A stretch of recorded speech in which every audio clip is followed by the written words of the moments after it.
Welcome to reality. You're now on the Code of Mind channel. Today I want to touch on a topic that most people try to avoid. It is uncomfortable to hear, it is unpleasant to feel, but it is precisely because of it that many people still carry pain inside. This is the topic of childhood and family. The topic of why some children are born into calmer environments, while others are born where there is alcohol, shouting, humiliation, fear, heaviness every single day. Why one child grows up in a home where they are listened to, and another grows up in a place where they are constantly cut off, shamed, pressured, and live not with a feeling of home, but with a feeling of survival. And here is the question that comes up in spaces about the soul, karma, the matrix. Did the child choose this for themselves? Did they attract such parents? Is this the soul's choice? This phrase often sounds so cruel that a person completely loses trust in any form of spirituality. So let us immediately define the position. On the human level, a child is not guilty of where they were born. A child does not bear responsibility for someone else's alcohol, aggression, shouting, or coldness. The responsibility lies with the adults. But on the level of the soul, this can be viewed differently, as a complex scenario through which the soul tries to come to awareness. That is exactly what we will talk about today. Not to justify someone else's harshness, but to give meaning to those who grew up in it and are now trying to understand why me, and what I am supposed to do with this. First, we need to separate two layers of perception. The first layer is the human one. Here everything is simple. There is an adult figure, and there is a child who depends on them.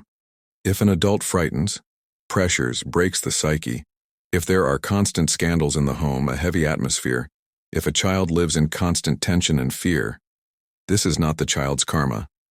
This is the responsibility of the adult, their immaturity, their traumas, their choice to treat someone weaker this way. And here it is important to say this clearly. The child is not guilty of what happened to them. This is not their punishment. They did not ask for this while standing in line before birth. This is the human layer. The second layer is the level of the soul. Here we are no longer talking about guilt, but about meaning. From this perspective, the soul is not a small, fragile lump that everyone hurts. It is a vast volume of consciousness that comes into a body in order to travel the path from forgetting itself to remembering. And sometimes this path goes through a very difficult start. It can be imagined like this. I, as a soul, enter a difficult scenario because it is precisely through it that I can awaken more deeply than through comfort and a soft, easy life. Not because I need to suffer, but because within this scenario there is a concentrated lesson, awareness, self-respect, boundaries, freedom, a different quality of love. Why would a soul go to a place where it will be hard? Look at what a difficult childhood does. A child grows up among shouting, accusations, threats, next to alcohol, constant exhaustion, despair, in an atmosphere where they more often feel fear and guilt than support and acceptance. What does this create inside? A huge amount of compressed energy, tension locked in the body, constant scanning for danger, hypersensitivity to the moods of adults, a strong sense of injustice. An adult whose childhood was calm can also have their own difficulties, but someone who grew up in this kind of harshness carries an enormous reserve of tension inside. And from here, only two major scenarios are possible. This energy goes into destruction. A person begins to behave the same way they were treated, shouting, pressuring, escaping into addictions, choosing the same types of partners, repeating the same patterns, simply because they have never seen anything else. The other path is that this energy goes into awakening. At some point, a person says to themselves, "Stop, this should not be like this," and begins to search. Books, practices, therapy, new ways of responding. And the very same power that could have destroyed them becomes fuel for moving to another level.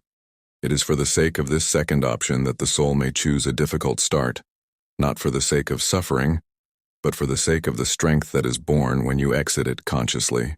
Now let's look at one important detail. Not everyone who grew up in a difficult family goes searching for answers.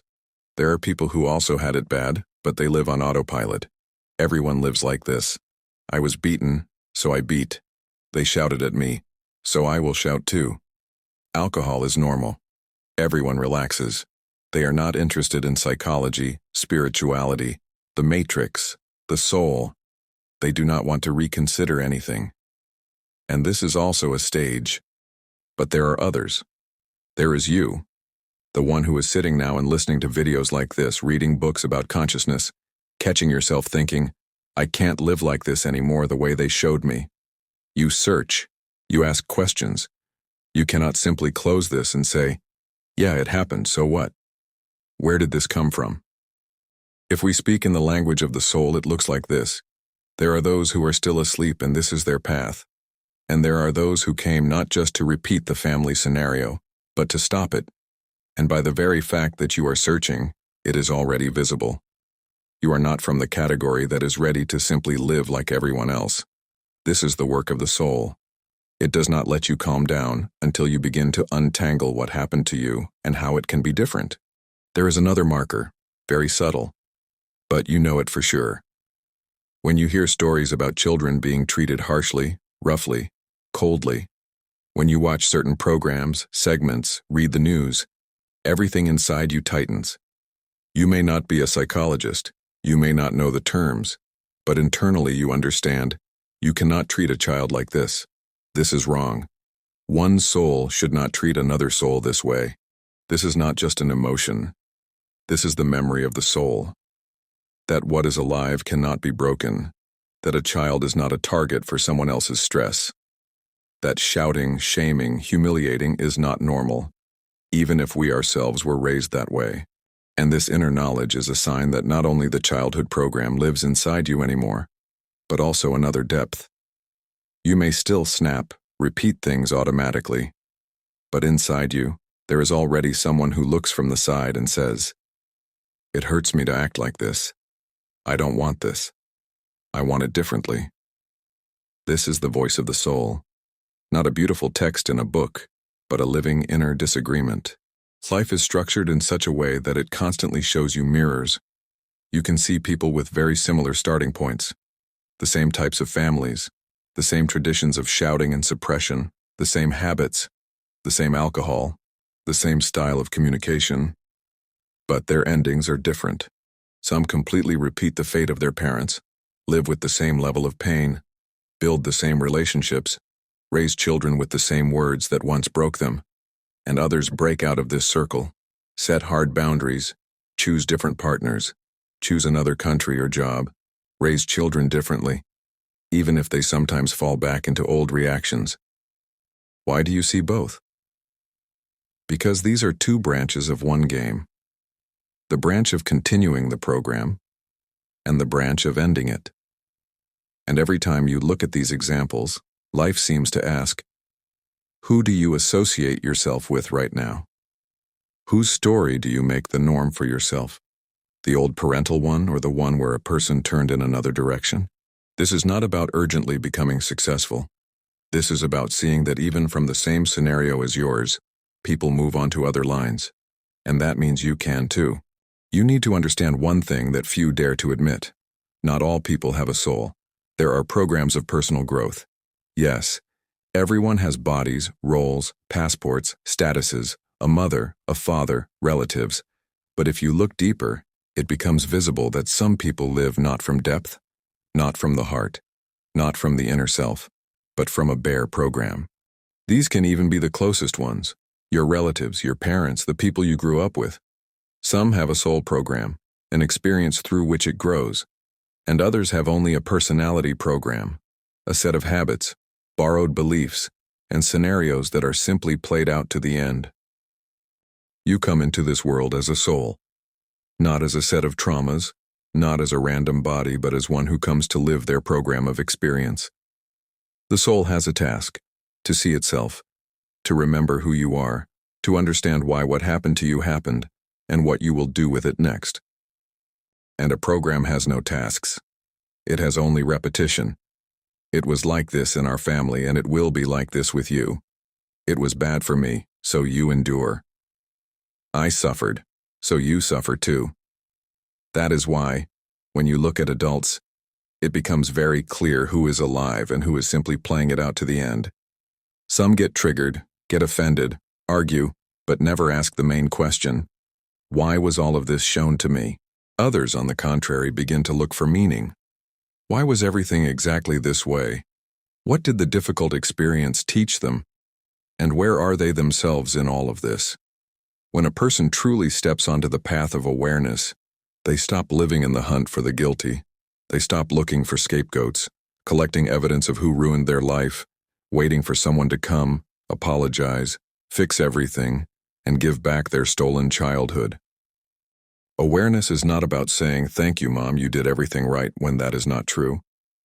Awareness is the moment when you can honestly admit, yes, my experience was difficult. Yes, a lot was wrong. But this experience gave me growth. It made me who I am today, and now I choose what to do with it. You may not forgive in a beautiful religious sense. You may not justify. But you can say, "Thank you not for the pain, but for the program in which I saw how I do not want to live. Thank you for the experience that showed me my boundaries. From here on, it's me." And at that moment, your childhood stops being only bad. It becomes material for the soul. When you let go of these scenes, stop replaying them every day, stop living in the eternal, "They are guilty, therefore I can't succeed," the real path begins. You literally make a turn from "they around me are to blame for my misfortunes" to "yes, it happened, but now I decide what comes next." You begin to see that where there used to be only resentment, there is actually a point of growth. While you hold on to resentment, you are in fact holding on to those who hurt you. You are still connected to them internally, supporting this scenario with your energy. The moment you say, "I take only the lesson from this and I let the rest go," you pull the plug out of the old program. And here's the key point. This logic will not be understood by those who do not want to understand, by those who are comfortable sitting in eternal blame, those who will repeat for years, "They ruined everything for me. Life owes me. I am a victim and I can't do anything." This perspective will feel offensive to them. It is easier for them to be a program. But if you feel that inside you no longer have the strength to live in the mode of "who is to blame," if you look at your childhood and want not only to cry but also to understand, this means one thing inside you. It is not just a survival program that is working. Inside you, the program of the soul is moving. You are not here by accident. You are not here to finish playing someone else's old scenario. You are here to end it within yourself and move on, to where your life stops being a continuation of their story and becomes a continuation of you. Thanks for being here on the channel. See you in the next video. Bye, everyone.